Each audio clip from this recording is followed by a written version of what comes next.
for all of those lost to COVID-19 and their families. I pledge allegiance to the flag of the United States of America and to the republic for which it stands, one nation, under God, indivisible, with liberty and justice for all. Please have a seat. Those who call into the open public meeting will have been satisfied concerning this meeting. The home Tribune started published the original notice on December 20th, 2019, and the amended notice on June 5th, 2020. This statement is posted on the municipal bulletin board. It should be circulated in the minutes of this meeting. Councilman Spiller. Here. Councilman Ficarra. Here. Councilwoman Mears. Here. Councilwoman Trump. Here. Councilman Patel. Here. Councilman Anderson. Here. Councilman Bauer. Here. Vice President Small. Here. President De Jesus. Here. Can I get a motion that the minutes be approved from July 21st, 2020? Motion. Second. Any questions or comments from council? All in favor, aye. Aye. Opposed? Ayes have it. Beginning with second reading ordinances, tonight we'll take letter A, starting first with an ordinance amending Chapter 7 entitled Traffic. This is with regards to a speed limit set on Henry Way in the K3 section of Woodbridge. I have a motion that this ordinance be taken up on second and third reading and the public hearing be opened. Motion. Second. Any questions or comments from council? All in favor, aye. Aye. Opposed? Ayes have it. The public hearing is now open on letter A only. Hearing no comment from the public, can I get a motion that the public hearing be closed, the ordinance be adopted and submitted to the mayor for approval as required by law? Motion. Second. Any questions or comments? All in favor, aye. Aye. Opposed? Ayes have it. Letter B, an ordinance authorizing directing that Woodbridge Township enter into a lease agreement with the Woodbridge Columbian Club. Can I get a motion that this ordinance be taken up on second and third reading and the public hearing be opened? Motion. Second. Any questions or comments from council? All in favor, aye. Aye. Opposed? Ayes have it. The public hearing is now open on letter B only. Hearing no comment from the public, can I get a motion that the public hearing be closed, the ordinance be adopted and submitted to the mayor for approval as required by law? Motion. Second. Any questions or comments? All in favor, aye. Aye. Opposed? Ayes have it. We will take letters C and D as consent, both of them. First is an ordinance of the township to adopt the Route 1 Area 21 redevelopment plan, and the second is the adoption of the 200 Wood Avenue South redevelopment plan. Can I get a motion that both ordinances be taken up on second and third reading, and the public hearing be open? Motion. Second. Any questions or comments from council? All in favor, aye. Aye. Opposed? Ayes have it. The public hearing is now open on letters C and D only. Yeah. Is that for Route 1 redevelopment? We are on Route 1. Ordinance C. Pardon? Ordinance C. So if you wish to say something, you have to go to the back, that road area, and speak into that microphone. I just want to know where it is. It's on Route 1. It's the motels on Route 1. Correct, Corey? Yeah. You want to? So it's several different areas of redevelopment along Route 1 corridor. This is the area of, correct me if I'm wrong, Mr. Sunoka, several motels that we're going to be looking to redevelop. Into what, sir? It's up to the redeveloper, but it's zoned for, Yeah, that plan hasn't been announced yet or hasn't been formulated. It's just to redevelop the area because it's dilapidated. in order for us to send it out for redevelopment, we have to pass the ordinance, make it, since it's in the redevelopment. Ma'am, can you go back into the road area and speak into the microphone? And just tell us your name and what part of the township you're from, please.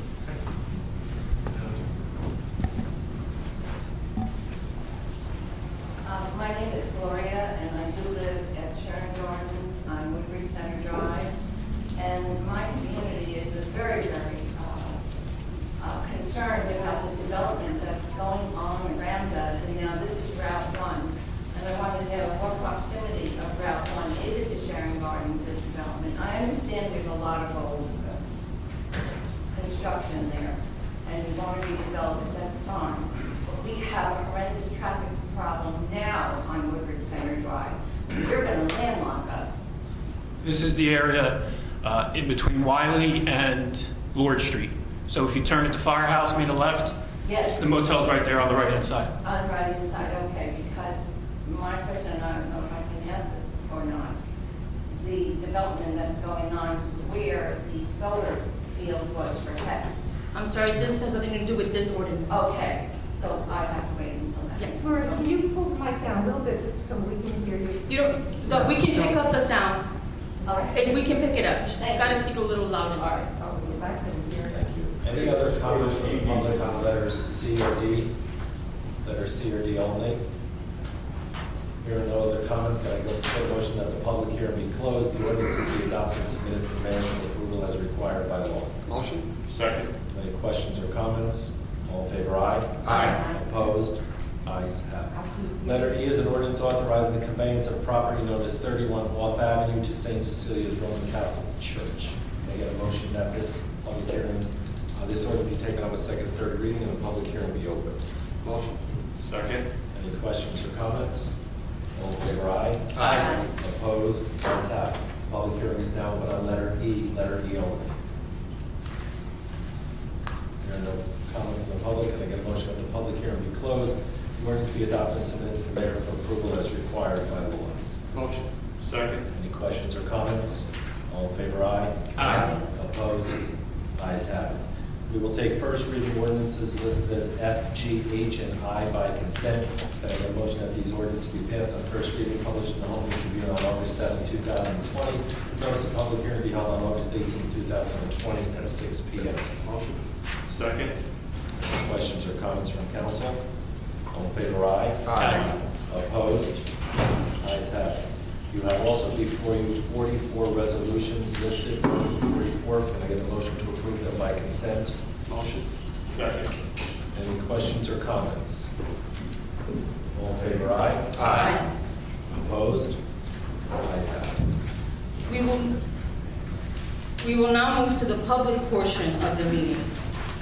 Please approach the microphone if you would like, state your name and the area of the township you live in, and there is a one-time 5-minute time period.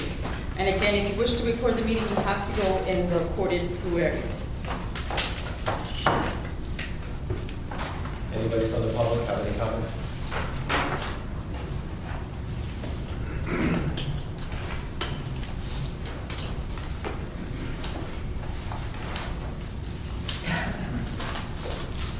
I have two concerns. The first one is my community is Sharon Gardens on Woodbridge Township. We are right in between Woodbridge Center and Wegmans, which is the light where people can walk either way. As of now, and I did call the police and I never got an answer back, the traffic pattern is horrendous. And around the holidays, it even becomes worse to where our community can't even get out of Sharon Gardens. Now you put a traffic light, that you make a right-hand turn into Woodbridge Center. I don't know if all of you are familiar. And there's a traffic light down to the left to go into Wegmans. And now we have a development going on down the street where the solar field was. Number one, how many units? Is it a low income or is it a development which will have a certain percentage of low income housing? That's number one. Number two, there are a lot of people in my community and I'm the property manager there that have great concern over Black Lives Matter. And they're worried. They don't want to see riots. They don't want to see upheaval. And we have a very diverse community. So I've managed to speak to most everyone, Indian, Asian, blacks, myself. Our community feels this way, and I'm here to deliver this to all of you. All lives matter, babies' lives matter, and the police matter to our community, and we don't want to see defunding of our police and our protection. I've had to call them on several occasions, and they were there to help us. And we'd like that to say. However, listening to all of you, you have concerns which are very valid, as long as they remain peaceful and loving to our community, because we have a good community. We all want to see this dish that way. Thank you. Are there any other comments this evening from the public?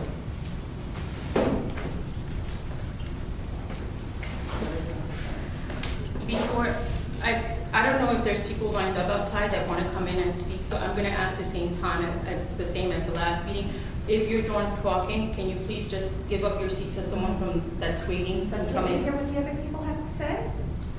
I would like to make room for everyone to get a chance to speak. So all I'm asking is everyone, once you're done speaking, if you don't mind getting up, they did it last time with no issues. Just get up, give up your seat so that someone from the outside can come in. Sure. You can always watch our council meetings on Channel 35 so that you can hear everything that's being said. But I would like to It'll be on YouTube tomorrow. hear and be able to comment. Ma'am, if you have something to say, you can wait and then go back there and say what you need to say. It's part of the public portion of our meeting.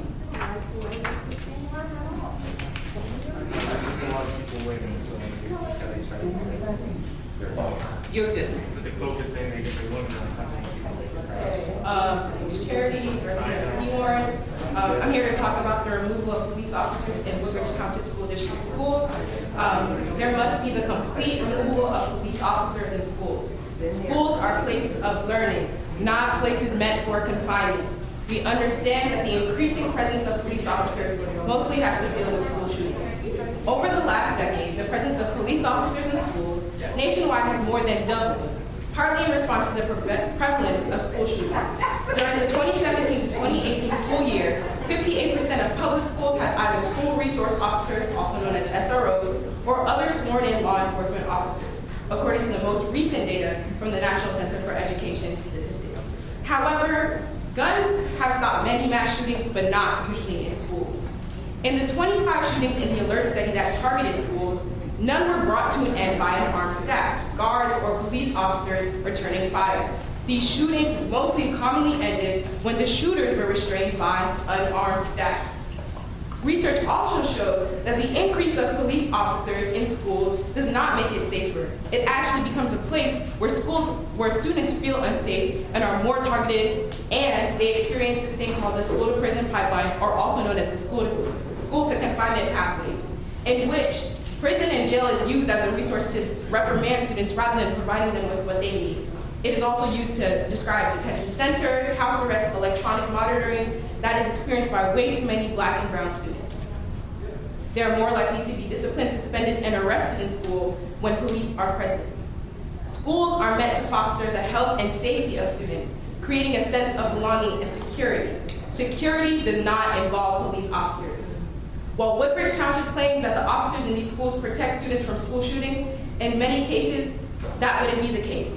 In 2014, I was a student at Woodbridge High School when we did have a case where there was a school shooter. And you know who stopped it from happening? It was students who reported about the school shooter, not police officers. We should replace these police officers with trained professionals who can deal with conflict, but also understand what mental health of these students are going through. We need to approach these students with care and love, not with security in the form of police officers. We need to provide students with resources, not more officers. There are students who are dealing with real issues: abusive homes, homelessness, suicide, depression, and more, drugs. These are all things I experienced and heard of while happening at Woodbridge High School. And I know many other students at these schools too. They don't deserve to be policed by police officers. They deserve to be supported by teachers who want to help them with their struggles, and they deserve to have counselors that will help them with their problems. Counselors are currently way too thin, and they can't help out if there's police officers continually policing these students. We shouldn't be deciding between police officers and textbooks. That's literally what they said at the Board of Ed meeting last time. So it's time for us to rethink what safety looks like in these schools. We must protect these kids and understand that policing is not the way to go. Thank you. Thank you for your time. But anything that has to do with schools, you have to go to the Board of Ed. We heard you, but again, they make the decisions, so you have to go to the Board of Ed.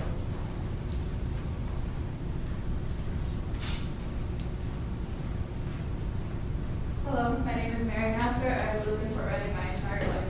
So I want to talk about accountability today. So first of all, we acknowledge that without independent investigation work by newspapers such as NJ.com, these stories would not be available to the public, even though they exemplify the brutality of officers in Woodbridge and taxpayer money being used to keep it silent. Furthermore, the settlement prevents actual victims from speaking up about these incidents as far as the confidentiality agreement. For legal purposes, we're including stories written in the press, but the stories go to show the lack of accountability in the force. Patricia Mendez, a black woman, went to Avenel Thorn 5 to pick up her son from school. She pulled her car over by the curb and waited with her directional blinker on. She backed into a popular spot once a driver from earlier pulled out of the spot.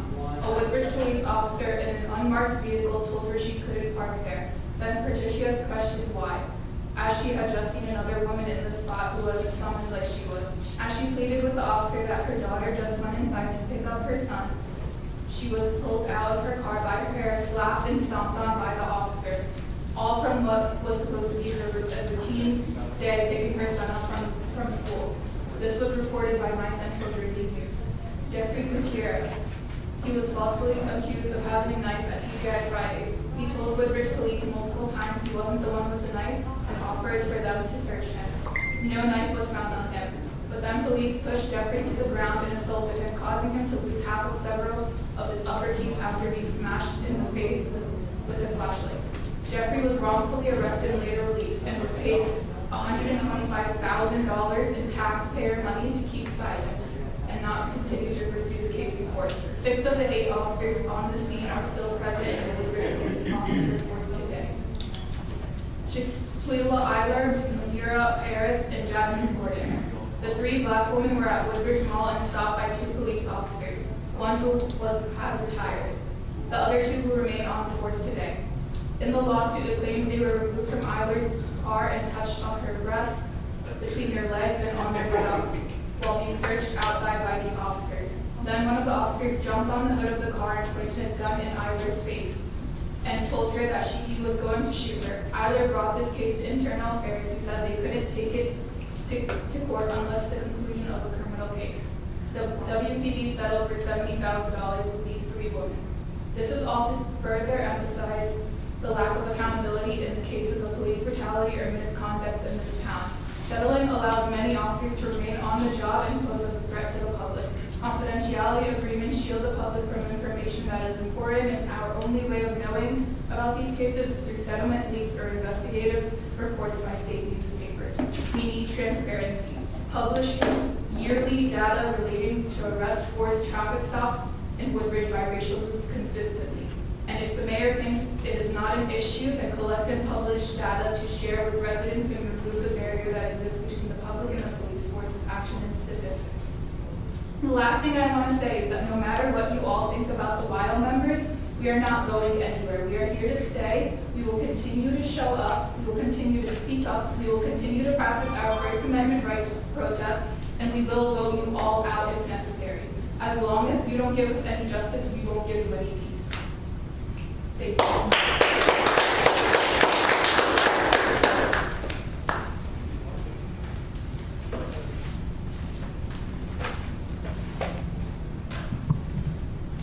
My name is Audra Savara. I am a resident of Metuchen, but I work in Woodbridge. I've worked in Alpine, it's right off Route 9.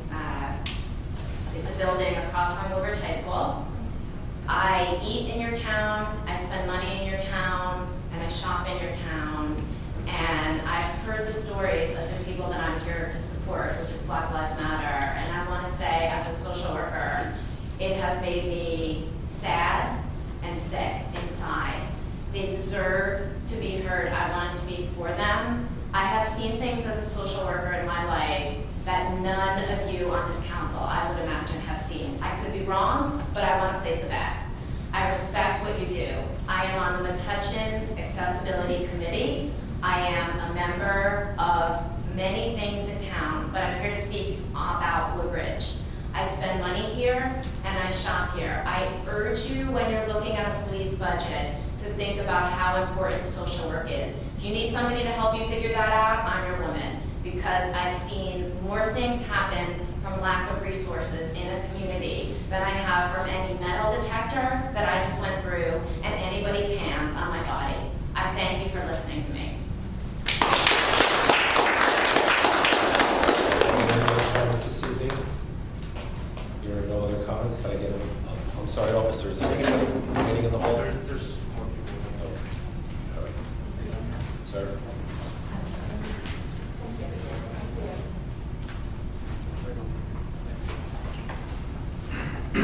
Starting around time now. Yes, Good evening, everyone. My name is Jimmy Dabrowski. I'm a lifelong resident of Woodbridge Township. Today is my 38th birthday, and I really wish I could be at home spending it with my family, but I feel compelled to be here. I know some of you probably think by now I actually like being here and that I somehow enjoy confrontation, but I assure you that I most certainly do not. It's not easy speaking truth to power, especially when that power has proven time and time again that it is not concerned with doing what's right, but instead with doing whatever it takes to remain in power. That's not leadership. Woodbridge Township, like the rest of America, is very sick. And like a family member who's very sick and desperately needs medical attention but stubbornly refuses, we must confront them not because we hate them, but because we love them and want what's best for them. Woodbridge thinks everything is just fine and that maybe if we just repeat the slogan, "best town around," enough times, it will magically make it so. No, we need treatment. We can't always change hearts and minds, and we oftentimes won't, but we can indeed change policy.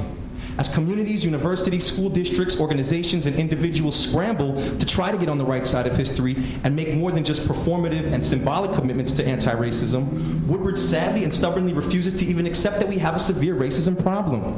I know firsthand. I grew up in this town, and I've been a huge part of that problem for much of my life, and I understand that I inevitably still have many racist blind spots and continue to help uphold our violent system of white supremacy. As anti-racism scholar Dr. Ibram X. Kendi explains, anti-racism is recognizing how we've been trained, nurtured, and educated in ways to be racists. How hard it is to grow up in a racist society where racist ideas are constantly being rained on your head and never get wet. Author/activist Ijeoma Oluo reiterates, the beauty of anti-racism is that you don't have to pretend to be free of racism to be an anti-racist.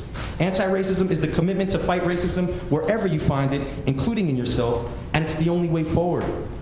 Last meeting, there was a white man outside dressed in riot gear trying to incite violence, frighteningly shouting the most disgustingly racist things imaginable at young black women. There was a white man in a shirt that read, "Don't blank with me," furiously screaming, "Blue Lives Matter," the white supremacist response to Black Lives Matter. There was a white man in an appallingly Islamophobic shirt that read, "Infidel," while young Muslim women were standing with us in terror. There's people from Woodbridge Online literally threatening our lives for standing against such hateful bigotry. There's the blatantly bigoted Tony Gallo, who held a terrifying hate rally at Mayor Frank G. Pelsman Park in Avenel on October 19th, where one of his awful supporters held an obscenely homophobic sign right in front of children playing, while she and her fellow bigots hurled unspeakable insults at the three of us who had the courage to stand up and protest it. Tony Gallo, who attacks our first black president and first black first lady by posting a picture on his Facebook page of Donald and Melania Trump with the outrageously racist caption, "It's nice to have a president with balls and a first lady who doesn't." You should all be ashamed that you're standing with these people on the wrong racist side of history instead of with your community members of conscience on the right anti-racist side. I know the mayor is worried about pissing off half the town and not getting reelected, to use his own words, but it's at the cost of his conscience, and yours too if you're too cowardly to challenge him for once and actually serve as a council of checks and balances rather than just a group of yes people giving him a rubber stamp on whatever he wants and whatever the Woodbridge PBA wants. And that goes for the mayor's hand-picked Human Rights Commission also. We're not asking for much. A bare minimum 15% decrease in the already exorbitant police budget to be reinvested in our community and maintaining the already above average number of officers instead of hiring even more cops.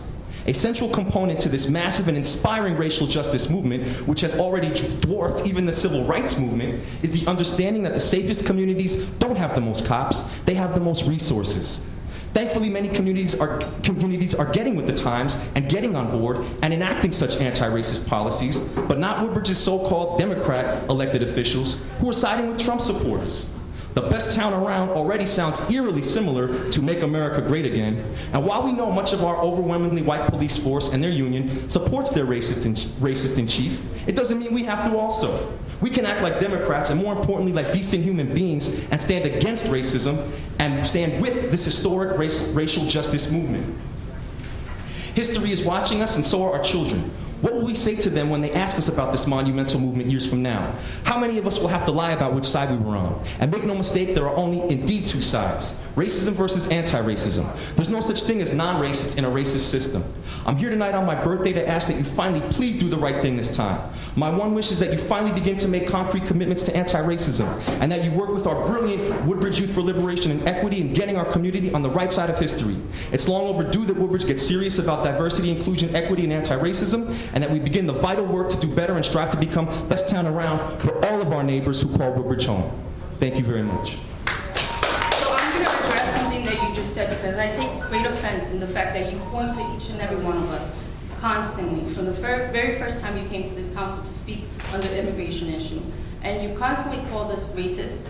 You call us people with no conscience. And just because we listen and don't respond, because we do have protocol to follow here, and we've made a choice as council to be listening to everybody that comes to that mic, whether we agree with their points of view or not, and don't answer. But I'm tired of you getting up here every single meeting and calling each of us, all 9 of us, racist.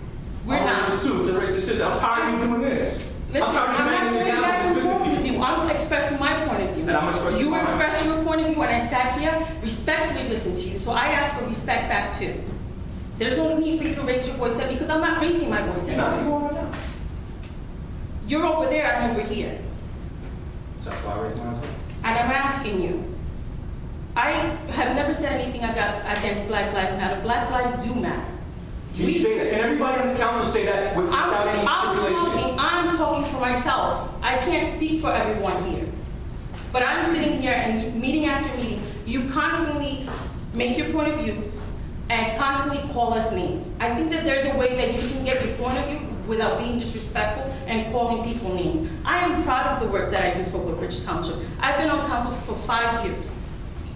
And I am the first Latina to represent the Latino community that was not represented. And I think I've done a good job in the 5 years of helping my community get the resources that they need. And yet you told a black man that he should feel safe with the police because you do. I did not say I heard it on YouTube. Listen. See, you take things out of context to How's that out of you context? do constantly take everything that we say out of context. I never told Michelle that he should feel comfortable with the police department. I said, I understand where you're coming from. Isn't that what I said? I understand where you're coming from, and I'm hearing you. I do support. Why can't we support the police department and support Black Lives Matter? That's what I don't understand. I sit here and I constantly say, I understand where you guys are coming from. I'm a woman of color. I've never denied being a woman of color. I've never denied working for my community. My friend Kason Little, who Again, Phyllis Spiller and Brian Smith on we're his not back going on. back and forth. You said what you needed to say, and now I'm saying what I And you have bend to your say. gavel because you get the last one. I don't know how it works. I'm not But having my they last turn their word. backs on my black friend who was here trying to advocate for policy. Yeah, they're racist. How are you going to do that I'm to a just black man? asking. Turn your back on why? Speaking to that's disgusting. Councilwoman Meehan tried my friend Listen, you talk about Councilwoman Meehan. So let me talk to you about For Councilwoman speaking Meehan. about racism. Councilwoman Meehan, her work with the food pantries, her work I know with she has a black friend, so that's fine. We get No, it. we're not talking about that. See, you see how you're doing this? Is this being You're pushing me there. But is this being, but I'm not pushing you. Yes, You're you saying what are. you're saying. You're saying You wouldn't pass a bare minimum resolution to protect families from being separated. That's disgusting. Shame on you all for that. Here, and they want me to pass resolutions. I don't. But Why not? Because you're scared of mayor. No, because I don't agree. We with have him on video saying he's scared to piss off half the town. He has to get reelected. He's a coward, and you're a coward if you stand by him and don't You challenge can him. continue to call me names, but that's counterproductive. And you can continue to be a coward, or you can start standing up and doing what's right. Trying to do. It's counterproductive when you No. act the way that you do. Very counterproductive. That's your opinion. Exactly. It's my Change doesn't happen by being polite and coddling people all the time. Sometimes it takes standing up. No, you just don't want to admit the good work that we do, and you continue to call us names. Name one anti-racist policy you passed. Name one anti-racist policy you passed in And the Human Woodbridge. Rights Commission, let me tell you. Oh, God, yeah, who's on that? That were not hand-selected by the mayor. Okay. There are people of that nobody knows. Who are they? You have a Blue Lives Matter person on there, Jenny Rosado. That's not human rights. Commission, everyone has to be represented. That's what equity is. Everyone should be represented. That's not what equity We can is, have no. conversations, and it can get us someplace. It's not representing racist Have a points of view. Conversation and make change when everybody agrees with what you say. It doesn't work like that. We can have conversations and agree to. You don't want to have conversation. You haven't even tried to have conversation with the students. The mayor's not here again for a third time. Where's he at? This is a council meeting, not a mayor's Where is he? meeting. It's a council meeting, not a mayor's meeting. He doesn't have to be here for every council meeting. Because he's scared, because he knows. He knows he's wrong. And he told me, he put all 9 of you on the ticket, and that's why you won't challenge him. Call him names. What are you achieving? Trying to expose him so we can do better. That's not exposure. That's not how you do it. I've been trying the polite way, begging you, hey, we have this great resolution, let's get on board. I really thought you would. Hey, we got an all-Democrat council. why? And then you said we won't entertain Yeah. You were so for immigration, the immigration, against the kids in camps and everything. Yes, of course. Yes, you waited. You waited till I was sworn in as councilwoman to come and bring that issue up. That's when the resolution came. That's when the resolution came. That's when the resolution came to be. Immigration has been an issue prior to January of 2020. That's when the resolution from the ACLU New Jersey came to being. So I got behind it. I don't care who's council president. And if you had an issue with that, you should have brought it up before I was sworn in as councilwoman. Wow, you sound like a Trump supporter. Why did you care about immigration before Donald Trump? That's disgusting. In the 5 years that I've been councilwoman, I've done a lot of great work for my community. I'm sure you have, but nothing involving anti-racism. You've done zero anti-racism work. You've done zero anti-racism work. Respect by Jesus. Woo, this here is hot. Woo, Steve aggressive. Council President, there might be some other people waiting outside that need to speak, so. Any other comments to see from the public? And again, if you've made a comment and you're done, can you please allow for somebody else to come in and say what they need to say? Have a beautiful day, everyone. Good evening, everyone. My name is Leah Banks. I'm a lifelong resident of Avenel, and I'm also a member of the Woodbridge Deliberation Committee. I have something prepared for today, but I just want to start off by addressing just a few comments from Mrs. De Jesus. So you said that you don't understand why we can't have police and Black Lives Matter, and I think that that's a valid lack of understanding. But I think that what we've been getting at this entire time, all of these months, is getting you guys to understand why we need to defund the police and take away from the police department so that we can support policies that will help people in the Black community here in Woodbridge. And so I think you guys aren't listening to what we're saying. I sent a whole email about systemic racism in Woodbridge and racist housing policies in 1965 that prevented Black people from getting mortgages. We're asking you guys to do that work. We're asking you guys to look into the problems in Woodbridge and find out the solutions that need to be made so that we can support all the different areas of this township that we need to support. But I'll get into my speech for today. So I'm here today to discuss a video posted on the township website on July 23rd. The intent of posting this video, I assume, was for Mayor McCormick to respond to the growing criticism of his administration's lack of accountability and leadership in regards to the well-being and livelihoods of Woodbridge's residents of color. The mayor made a number of false and misleading claims about Woodbridge in this video, and so throughout the remainder of this week, the Woodbridge Youth for Liberation and Equity will be fact-checking the mayor's statement so that the residents of this town can know the truth about Woodbridge, which the elected officials and appointed officials don't seem to know or really want to look into. I'm trying to push you guys to do that first time. We'll be utilizing a number of media outlets to share this information, but I encourage everyone to tune into our Instagram and Twitter, Woodbridge YLE, for direct and media access to our rebuttals. But for now, I'll share with everyone a few key points from the rebuttals. So in the video, the mayor cites the population of growth 2021 as the reason why Woodbridge will require even more police. However, in the past 5 years, the population of Woodbridge has increased. Both nonviolent and violent crime have vastly decreased. In years in which there was an all-time high in police, there was an all-time high in nonviolent crime. Conversely, in years in which there was an all-time low in police, there was an all-time low in nonviolent crime, and these were years in which our community has been the safest. There is an extremely weak causal relationship between police presence in Woodbridge and levels of both violent and nonviolent crime. In the video, the mayor claims that the force report statistic from NewJersey.com, claiming that based on, quote-unquote, based on population, a Black person in Woodbridge is 70% more likely to have force used on them than a white person, is not relevant to Woodbridge. While the mayor made no statement regarding how he or the administration came to this conclusion about the statistic, NewJersey.com does share exactly how they came up with the statistic. Both the NewJersey.com reporter who worked on the use of force database, his name is Craig McCarthy, and the site itself confirms that this percentage is calculated by using the percentage of Black people in Woodbridge against the reported use of force claims on Black people in Woodbridge.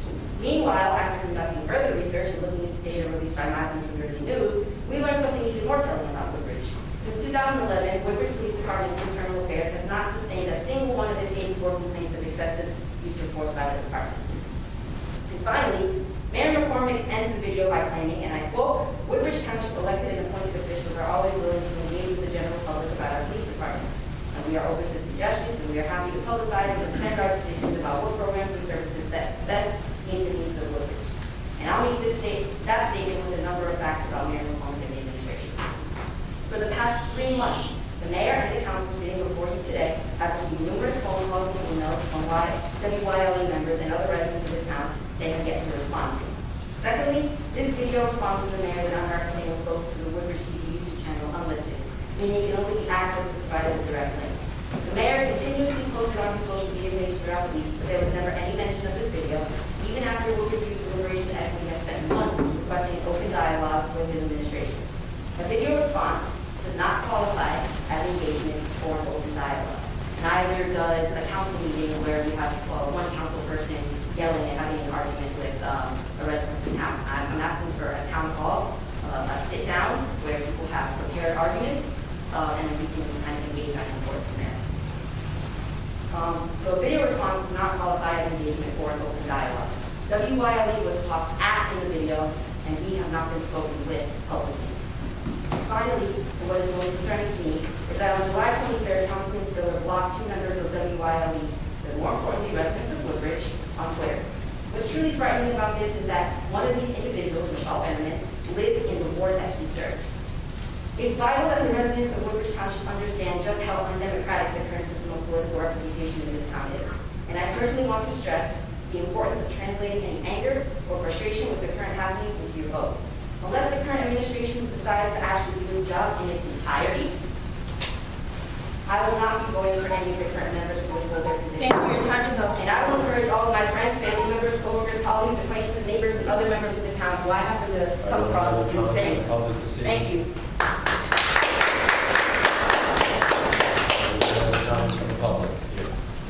Regarding the town hall, the reason why we haven't had a town hall is because of COVID-19. Right now, the governor again decreased the number, and if you notice, there's 2 less seats here because of his decreasing to 25 people in an indoor.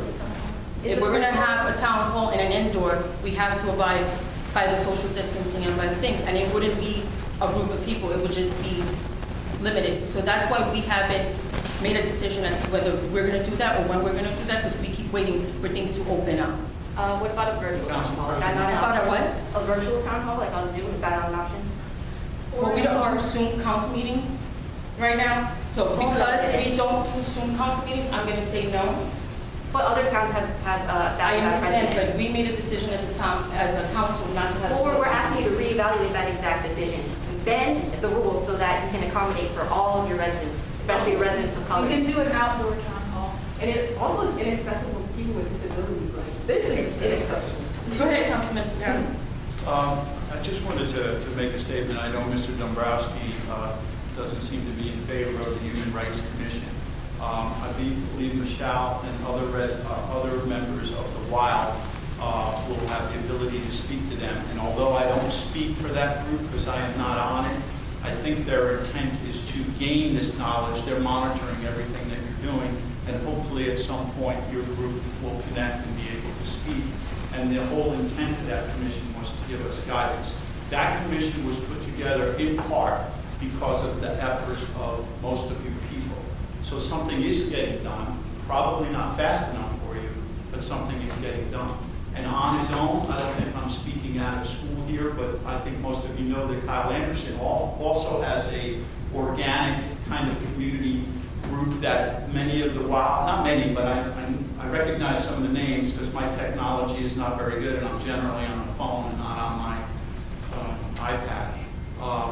But those are things that have happened because of your efforts. Now, granted, I understand that they're not happening fast enough, but they are happening. And I think you'll be able to have an opportunity to mesh with them and continue to express. I know they're listening, but I think there needs to be more face-to-face. I tend to agree with you on that issue. But I just don't want to sit here and think that nothing is being done. And I don't want to say that when you're speaking, because you know if you're speaking and I speak or we speak, we're taking your 5 minutes. So out of respect to you, this time that I'm speaking is not taking away any other time that you're speaking. So, Council President, thank you. Thank you. I hope I'm not speaking out of school, Councilman Anderson. You're fine.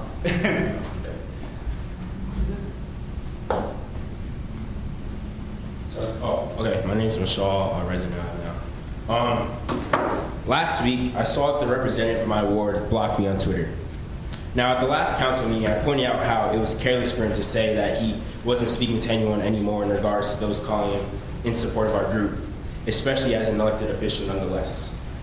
I also shared on my Twitter page the infamous photo of him turning up his back on someone at this council meeting earlier in the year.